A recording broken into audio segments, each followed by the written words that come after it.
हमारे साथ इस वक्त जुड़ रहे हैं दिल्ली के स्वास्थ्य मंत्री सौरभ भारद्वाज।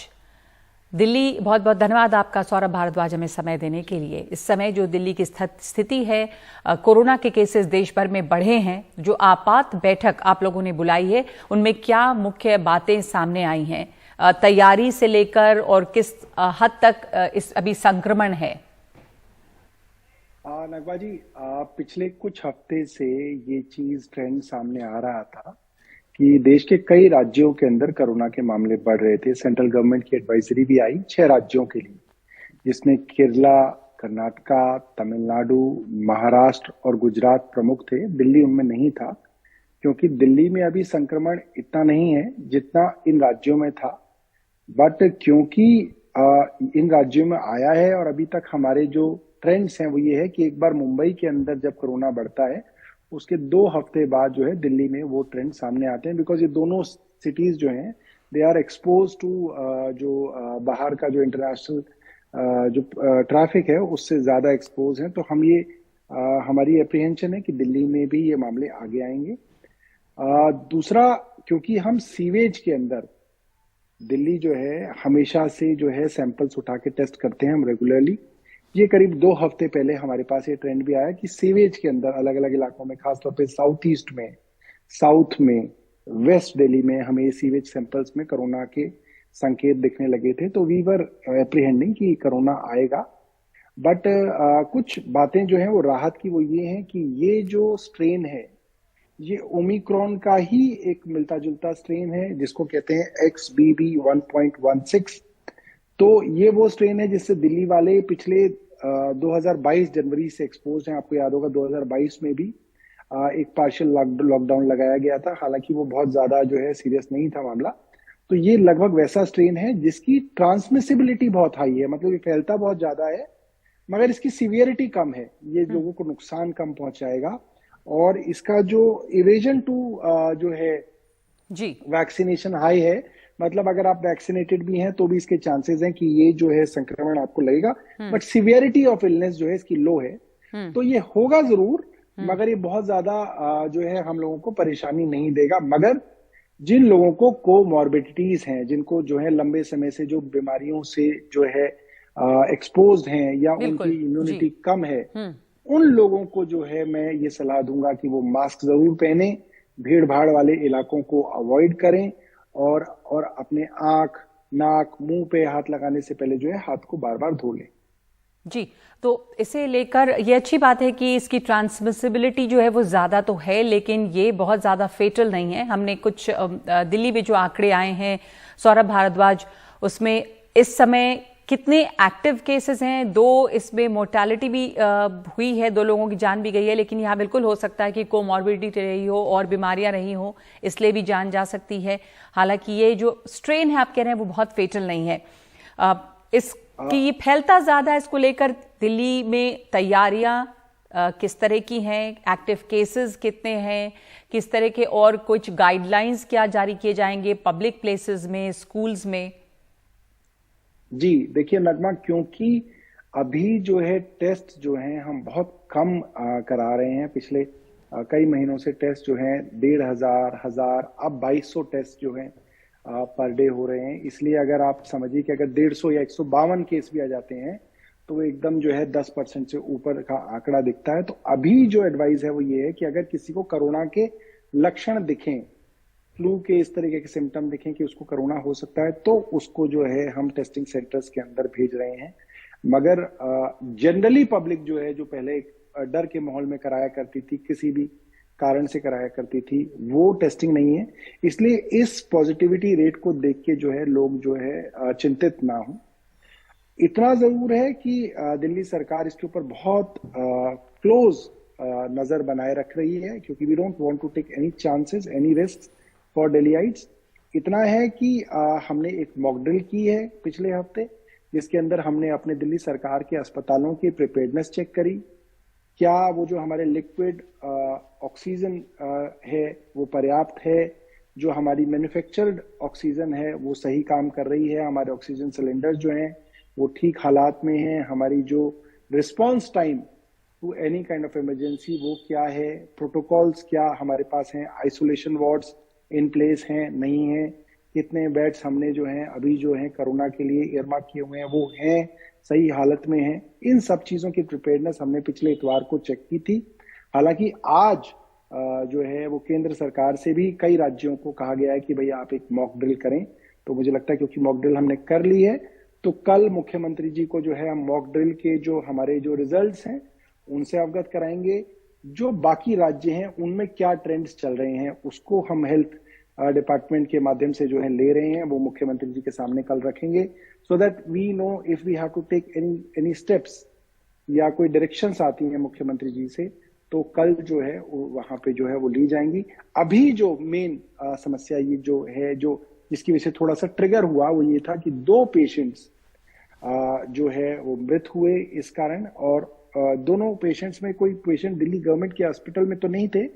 एक जो है पेशेंट दिल्ली के बाहर के थे, आई थिंक गाजियाबाद के थे, और एक पेशेंट दिल्ली के थे, और एक पेशेंट जो थे इसमें नॉर्दर्न रेलवे के हॉस्पिटल में थे, दूसरे जो थे महाराजा अग्रसेन एक प्राइवेट हॉस्पिटल उसमें थे। दोनों पेशेंट सीनियर सिटीजन थे, कोमॉर्बिडिटीज थी उनको, किडनी की, हार्ट की और कई सारी चीजें थी।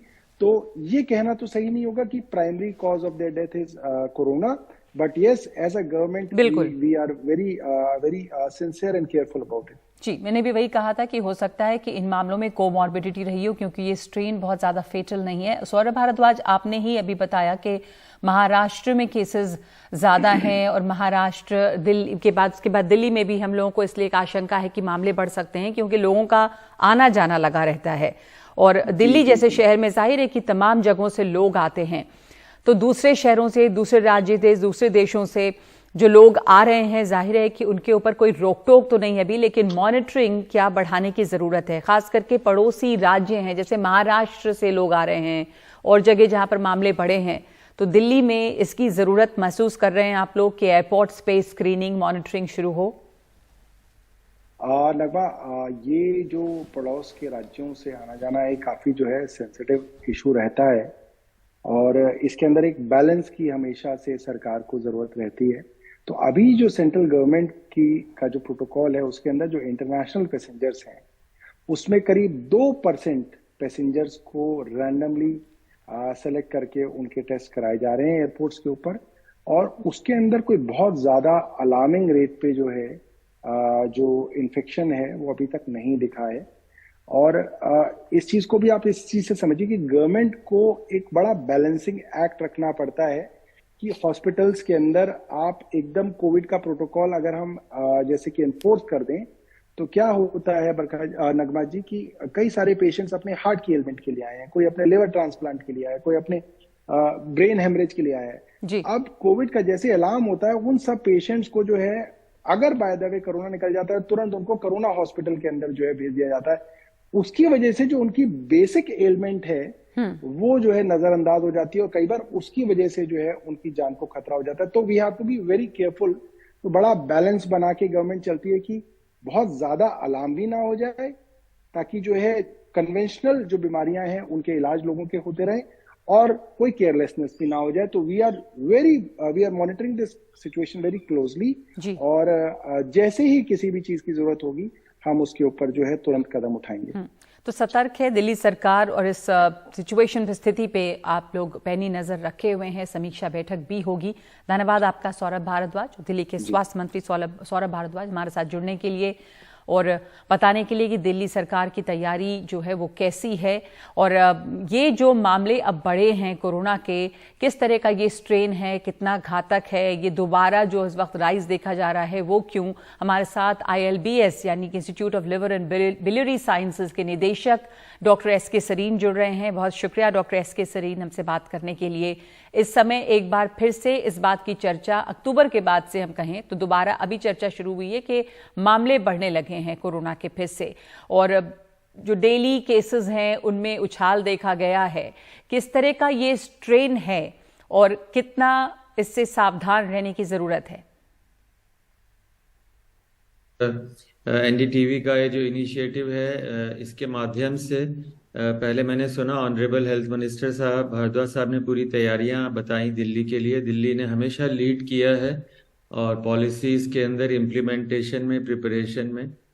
ये जो करंट स्ट्रेन्स हैं ये सारे वेरिएंट्स हैं ओमिक्रॉन के, और ये एंटिसिपेटेड होता है कि अगर वायरस है, जैसे आप फ्लू का वायरस ले लें, वो हर साल नए रूप के अंदर आता है, कितनी भी वैक्सीन लगवा लें फिर भी लोगों को फ्लू इन्फ्लुएंजा होता है। उसी तरीके से ये वेरिएंट कोविड के होने थे, ऐसा एंटिसिपेटेड था। पर जी। हाँ, इनसे अगर डेथ हो जाए या पेशेंट इससे ज्यादा सिक हो जाए, उसके लिए तैयारियां जरूरी हैं और प्रोटेक्शन, प्रिवेंशन जरूरी है। तो जो करंट वेरिएंट है ये ओमिक्रॉन का ये एक लीनिएज है 0.1.16, जो कि रिकॉम्बिनेंट वेरिएंट है, और इसके बहुत सारे सब वेरिएंट्स अब धीरे धीरे दिल्ली में, भारत के अंदर होने लग गए हैं। ये बहुत ज्यादा रैपिडली स्प्रेड करते हैं, पर अगर आप कहें कि क्या मैं किसी मरीज को देख करके बता सकूं कि इसको कौन सा वेरिएंट है या कौन से टाइप का कोविड है, वुहान वायरस है, ओमिक्रॉन है, वो संभव नहीं। पेशेंट उसी तरीके से आएगा। जी। पर जो दिल्ली गवर्नमेंट की खासियत है और आज के जो निर्देश गवर्नमेंट ऑफ इंडिया के भी हैं कि हर पॉजिटिव आदमी के कोविड के वायरस की पूरी सीक्वेंसिंग की जाए, पूरी जानकारी हो कि नए उसके रूप नहीं आए। तो जी। लगभग IPS जो कि मेन दिल्ली के अंदर सारी सीक्वेंसिंग करता है, जो लैब जीनोम सीक्वेंसिंग की लैब है, उसमें लगभग 15 दिन में 200 से 250 सैंपल्स आते थे पहले, अब एकदम से ज्यादा होने लग गए। रोज के करीब 100 सैंपल सीक्वेंसिंग के लिए आ जाते हैं। तो उन सीक्वेंसेस के बेसिस पे अब ये लगता है कि वायरस के नए वेरिएंट्स, नए म्यूटेंट्स दिल्ली में हैं और उनसे परेशानियां बढ़ सकती हैं। उनका आगे किस तरह का क्लिनिकल कोर्स होगा, मरीजों पे क्या असर होगा, ये समय के साथ ही पता लगे। तो डॉक्टर सरीन, जो अभी तक आपने बताया कि जीनोम सीक्वेंसिंग हो रही है वायरस की, और उससे जो समझ में आया, जो पता चला है कि नए वेरिएंट्स भी हैं, तो सिर्फ ओमिक्रॉन ही नहीं, और ये सही बात है कि तमाम वायरस एक साथ भी एग्जिस्ट कर सकते हैं, कई तरह के वायरस। तो ओमिक्रॉन का जो वायरस था वो बहुत ज़्यादा घातक नहीं था, उससे लोगों को बहुत ऐसी बीमारी नहीं हो रही थी कि मौत हो जाए, और फ्लू जैसे केसेस थे। तो जिस समय आपके पास पेशेंट्स आते हैं उनमें किस तरह का इन्फेक्शन, संक्रमण ज़्यादा दिखता है? माइल्ड केसेस हैं, फ्लू जैसे केसेस हैं, या जैसे एक बारे में हमने देखा कि डेल्टा वेरिएंट का जो बहुत घातक था, वैसे मामले बड़े थे? तो कुछ आप अंदाजा दे पाएंगे सीक्वेंसिंग से कि क्या सामने आ रहा है पैटर्न? आपको अच्छे से याद है डेल्टा बहुत सीरियस था, एंड दैट्स वेरी नाइस। पर अभी हम लोगों का, we are not a COVID hospital, पर हमें जो सैंपल्स और जगह से मिल रहे हैं उसमें 0.1.16 जो ओमिक्रॉन की ही लीनिएज है वो करीब 60-70% है। ये सबसे कॉमन वायरस है। पर जनवरी में जैसे ये 30% था, अभी 40, अब 60% हो गया। इसकी वायरस की ये जो खासियत है कि स्प्रेड फास्ट करता है। पर दूसरी चीज जो लोग भूल गए हैं, जो मैं चाहता हूं कि वैक्सीन उन्होंने लगवाई नहीं है। बहुत से लोगों ने सेकंड डोज वैक्सीन की नहीं लगाई, बहुत लोगों ने अवेलेबल होने के बाद बूस्टर डोज नहीं लगाया। उसकी लेकिन अप्रोच लेकिन डॉक्टर सरीन, ये भी तो अब सामने आ चुका है कि आप वैक्सीन लगाएं, उसके बावजूद ये फ्लू जैसे जो वेरिएंट्स हैं वो रुकते नहीं हैं, क्योंकि वो चेंज होते हैं। तो वैक्सीनेशन भी शायद एक ईयरली प्रक्रिया हो जाएगी। पर ये इसीलिए मैं इस बात को दोहरा रहा हूं कि आपने अगर वैक्सीन नहीं लगाई है तो ये वेरिएंट घातक हो सकते हैं, पर आपने अगर बूस्टर लगवाया है, 2+1 लगाया है, तो यही वेरिएंट उतना नुकसान नहीं देंगे। आपकी इन्फेक्टिविटी रहेगी, पर आपकी डिजीज, आपका जो लक्षण है वो कम रहेगा। और नेजल वैक्सीन जो आ गई है वो तो इतनी आसान है, आप बैठे या लेट गए और 2 ड्रॉप्स 4 ड्रॉप्स आपने डाली और आपका एक नया बूस्टर बन गया।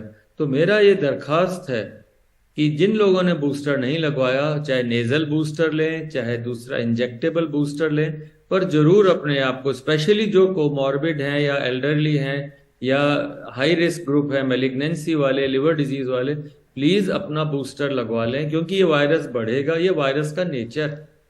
तो इसलिए अगर आप आज तक बचे हुए हैं और इसलिए वैक्सीन नहीं लिया, या आप कर रहे हैं कि साहब इससे बहुत फर्क पड़ेगा, नहीं पड़ेगा, ये गलत है। Vaccine will prevent a serious disease but not infection, may not be always infection, क्योंकि नया वेरिएंट आएगा। पर जरूर वैक्सीन लगवाएं, इसमें कोई भ्रम ना रखें। और दूसरा एक मैसेज, अगर आपके यहाँ किसी को खांसी जुकाम बुखार है तो अब सेल्फ टेस्टिंग किट अवेलेबल है, आपको कहीं जाकर के टेस्ट कराने की जरूरत भी नहीं, घर पे आप वो किट मंगा सकते हैं, इतनी महंगी नहीं है, ये किट मंगा के घर पे टेस्ट करा सकते हैं, किसी भी सेंटर पे जाकर के बगल में भी टेस्ट करा सकते हैं। और अगर पॉजिटिव है प्लीज इन्फॉर्म करिएगा, छुपा के नहीं रखिएगा। अगर आप छुपा के रखेंगे तो आप एक जिम्मेदार नागरिक नहीं है, क्योंकि आपके थ्रू बहुत लोगों को ये बीमारी फैल सकती है। एक और इम्पॉर्टेंट चीज है कि कई मरीज अस्पताल में हैं जो अस्पताल में रहते रहते ज्यादा सिक हो गए, जी आए पर एकदम सिक हो गए। तो सारे मेरे जितने कलीग्स हैं वो सब इस बात से शायद सहमत होंगे कि इन हॉस्पिटल अगर किसी को सीवियरिटी बढ़ जाती है तो जरूर कोविड का टेस्ट करा लें। मैंने हमारे यहाँ बहुत सारे पेशेंट्स ऐसे हैं, आए थे, खांसी जुकाम बुखार हुआ और उसके बाद पता लगा कि 2 दिन बाद कोविड पॉजिटिव निकले। So they might have got infection somewhere, पर हॉस्पिटल में आके डिटेक्ट हुआ तब वो सीरियस हो गए। तो हमें एक भी ऐसे मरीज को नहीं छोड़ना है जिसमें हम जांच नहीं कर पाए। एक भी ऐसे को जिसको पता है कोविड, वो जरूर बताए और औरों को वैक्सीन लगवाने की सलाह दे। जी, शुक्रिया आपका डॉक्टर सरीन।